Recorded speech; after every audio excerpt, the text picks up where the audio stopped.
What's up, everybody? Brandon here from IGN. I am very excited to share with you a first look at Bandai Namco's upcoming Souls-like action RPG, Code Vein. Now, I don't want to talk over the whole thing. I'm just going to give you a brief overview of my experience in the about an hour I spent playing this game, and then I'm going to get out of here so you can finish watching the rest of the clip. But just a couple things to keep in mind. This is a early build, very work in progress, so pardon any dust that you see. As well as this is all handcrafted for us specifically, so don't worry about spoilers. These enemies were placed here by hand so we could get a unique approach. Yeah, so top level overview. Code Vein is a Dark Souls-like game. Make no mistake, they're not trying to hide it. It is very, very much inspired by that game.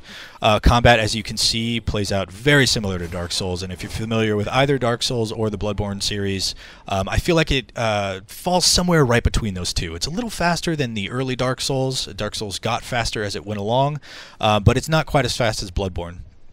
And it feels good. Combat feels great. Dodging moves, incoming attacks, stringing together moves and combos. Everything feels very precise. It's not very floaty at all. I really enjoyed it coming from the Soulsborne series. There's a lot to like here. I think the other thing that they're doing that might be the most obvious right off the bat is the fact that you have another player with you. It's not actually another player. Lewis here is a AI co-op companion who runs through the world with you, and you can bring different characters and they all do different things. Lewis actually revives you when you get killed. You get like a last chance ditch effort. He can cast a spell that brings you back. So he's super handy to have around. He's also a great distraction for enemies who, if they turn around, you can actually start beating on them from behind. So really nice utility thing here. You don't have to bring them in. You can play the entire game alone if you want to. Having said that, difficulty is what you expect in a Soulsborne game. So Code Vein seems like it's honoring that tradition. A little overview of the story. It is a post-apocalyptic world where these yellow things here on the left that you're looking at are called the Thorns of Judgment. They sprouted up all over the world, essentially creating a catastrophe that ended the world as we know it. The guys you're fighting here are called the Lost, and I don't know if that's a faction or a race, but they all popped up after these things came out of the ground and really just sort of destroyed the world as we know it. The other side of that is you. You are a revenant. You're sort of this blood-cursed creature who, at the expense of losing all of your memory and having this constant thirst for blood, you have crazy power and you can do all kinds of vampire-like abilities.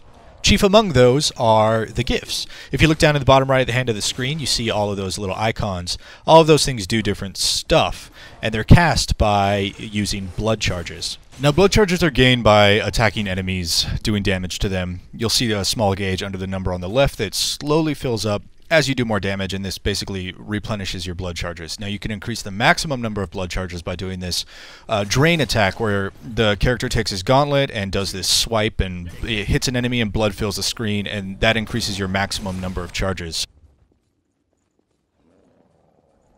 So the gifts down in the bottom right, as you can see here, I'm actually using one right now. It allows you to do all kinds of crazy cool utility-based stuff. The ones on the far right are more about abilities. The ones below them are buffs, more speed, more damage, stuff like that. The gifts themselves seem like a really interesting part alongside this right here, which is the focus system. You can see me turning blue, and you see that blue bar above the stamina gauge. What the focus system does is essentially that. Like, it allows you to modify your attacks so that you can do, big damage. You have a little bit more utility. For example, the uppercut that you just saw me pull off, when you're not in focus gauge, it just staggers the opponent. When you are in focus gauge, it sends them up into the air. And I actually missed it right there, but there was a prompt that appeared on screen that would allow me to do this really cool cinematic drain attack that does big damage. I think it one-shots or close to one-shots everything that I fought so far. And you gain focus by either taking damage or dodging at, I believe it's the last frame of an attack as it's coming toward you. So it seems like this really cool, versatile tool. I'm not 100% sure how it works yet, but the layer of strategy that's there seems like it's going to lend itself really well to players who get good at the fighting system. But yeah, this map was a lot of fun to play. The game itself feels very, very similar in form and function to Dark Souls, with a couple new layers, the new AI companions, the new focus feature, all of the gifts and abilities, and a lot of this is customizable and interchangeable. You can change your weapons. There's a whole arsenal at your disposal, and yeah, the story is going to come down to what is going on in the world right now and what you can do with these awesome vampire-like abilities. I had a lot of fun. I enjoy this map design. There's a lot of secret hidden stuff where you're sort of emphasized to explore, and then plenty of areas, that tried and true method of finding a key to a door, and you unlock that door, and then you find out that's a shortcut, so you don't have to walk quite as far. There's a similar checkpoint system. When you go to a checkpoint, you basically get your healing items back, and you also reset all the enemies. So exactly like a bonfire or a lantern from a Soulsborne game. But yeah, that's my first impressions of Code Vein. I really like it. As a guy who's been playing Soulsborne games for a long time, I am pleasantly surprised with how this handled for about an hour, and I'm happy to report that it was hard. I had a difficult time, especially at the end boss, which I believe we'll be showcasing a little later this month. So yeah, I hope you enjoy this. I'm going to get out of here now so you can finish watching the rest in peace. If you did stick around, we'll have a lot more coming as part of the IGN First at go.ign.com/codevein. So thanks for watching and enjoy.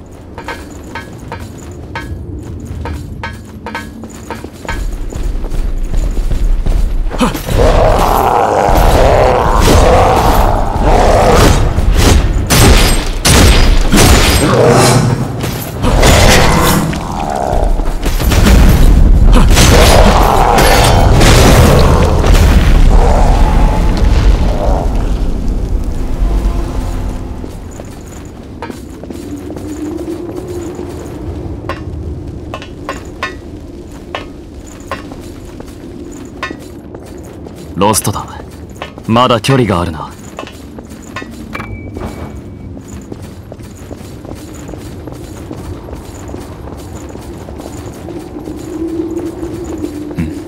あれは？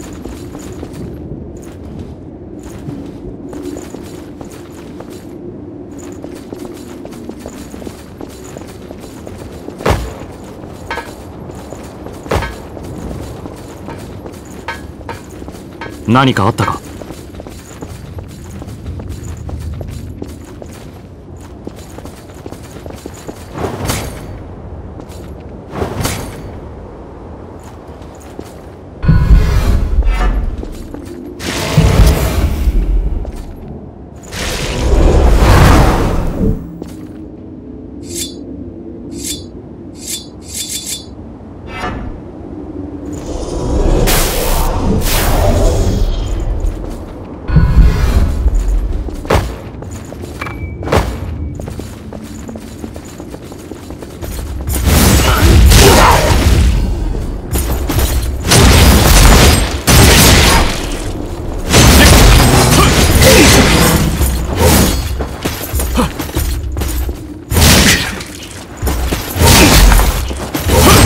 その体力では危険だ。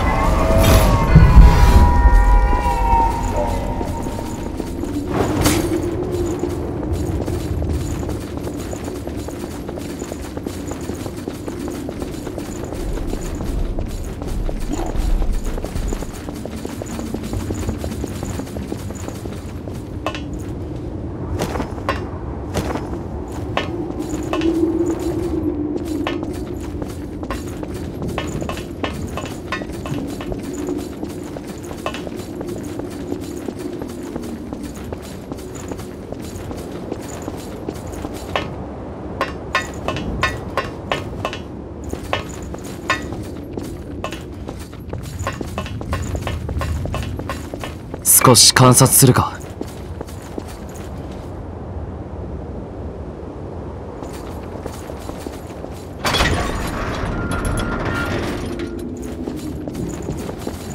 あまり気負いすぎるなよ。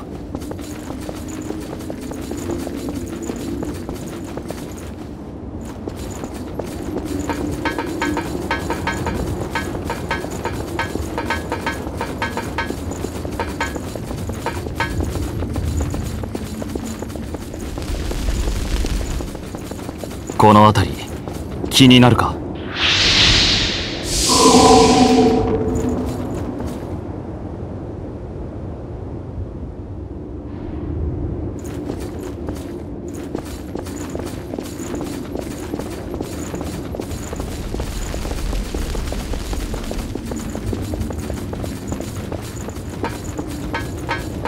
近くに敵だ。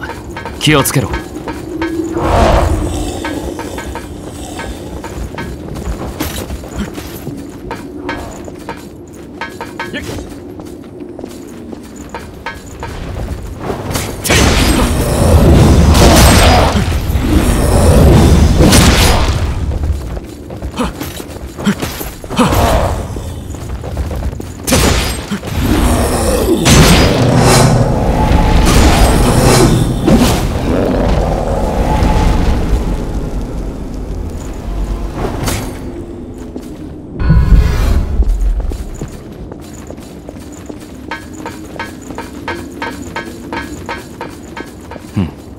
見落としに気をつけよう。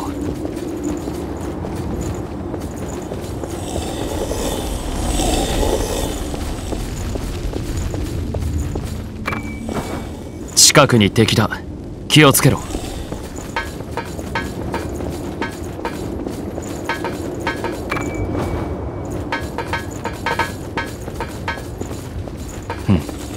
見落としに気をつけよう。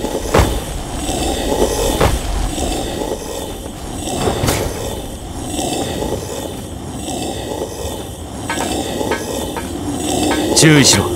敵だ。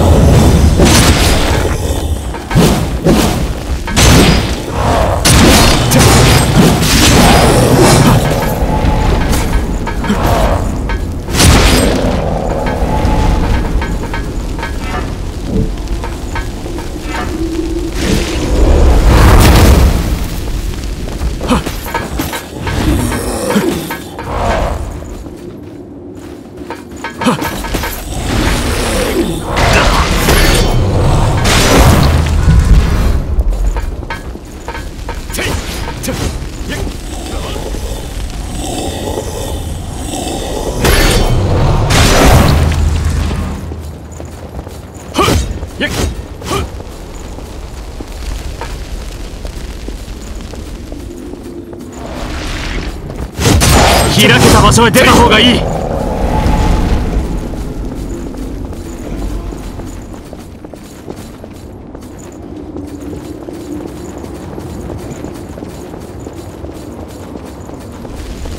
ロストだ。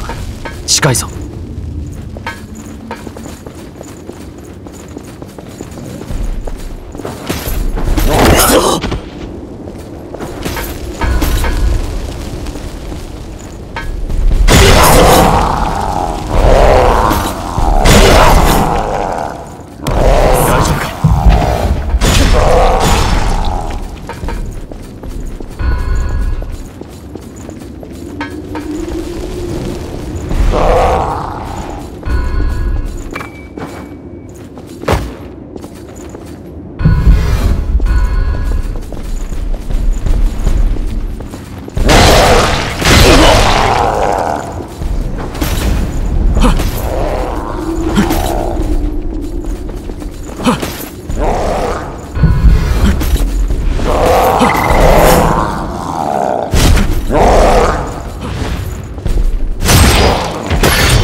道の判断は任せよう。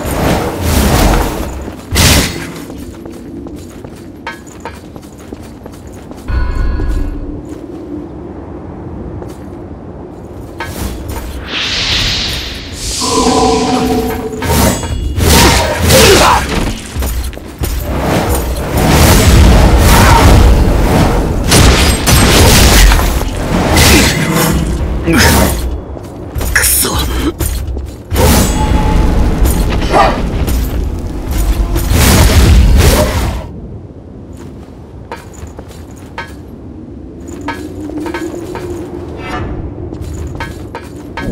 心臓が無事でよかった。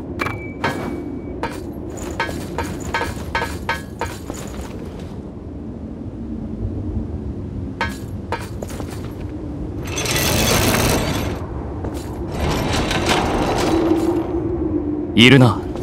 気をつけろ。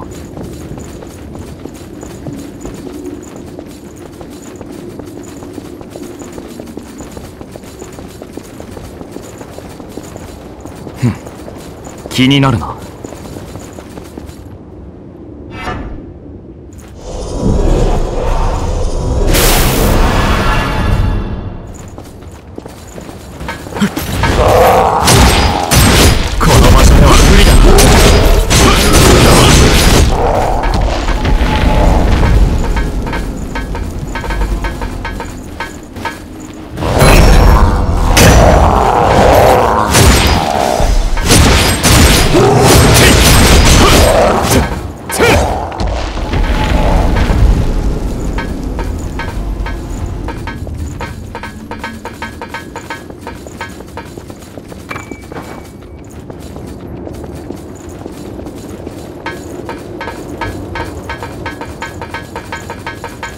早く開けた場所に出たいところだな。